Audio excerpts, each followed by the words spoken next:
जिसे हम कहते हैं फ्रैक्शन परसेंटेज चार्ट के बारे में बात करेंगे। यह बहुत ही इंपॉर्टेंट है आपका। यहाँ से हम कुछ ऐसे रिपीटेड फ्रैक्शंस का परसेंटेज जानेंगे जो आपके एग्जाम्स में बार बार पूछे जाते रहते हैं। साथ ही साथ क्लास 6 से लेकर क्लास 12 तक के बच्चों के लिए भी ये बहुत ही इंपॉर्टेंट है। आइए देख लेते हैं फ्रैक्शन चार्ट। सबसे पहले 1 को 100% बोला जाता है, 1/2 को 50% बोलते हैं, 1/3 मतलब 33 एंड 33 फुल 1 एंड 3 परसेंटेज। 1/4 का 25% होता है, 1/5 20% के बराबर होता है, 1/6 मतलब है 16 एंड 2/3 परसेंटेज। 1/7 का मतलब है 14, 2/7 परसेंटेज। 1/8 का मतलब है 12 इंटू 1/2 परसेंटेज। 1/9 का मतलब 11 इंटू 1/9 परसेंटेज। 1/10 का मतलब 10% होता है। 1/11 का मतलब 9 इंटू 1/11 परसेंटेज होता है।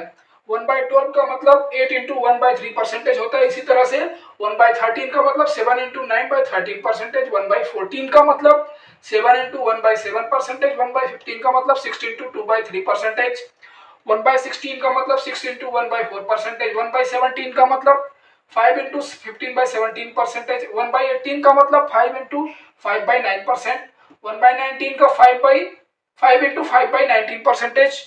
1/20 का मतलब 5% होता है। उसी तरह 1/25 का मतलब 4%, 1/50 का मतलब 2% और 1/75 का मतलब 4/3% होता है।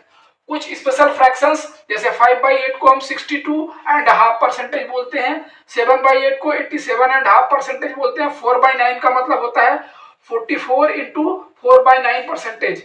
4 के बाद जितने जीरो बढ़ते जाएंगे, 44 के बाद उतने 4 आगे बढ़ते जाएंगे। फॉर एग्जांपल 40/9 का हो जाएगा 444 इंटू 4/9 परसेंटेज। ऐसे ही और भी रोचक जानकारियों के लिए चैनल को सब्सक्राइब जरूर करें। धन्यवाद।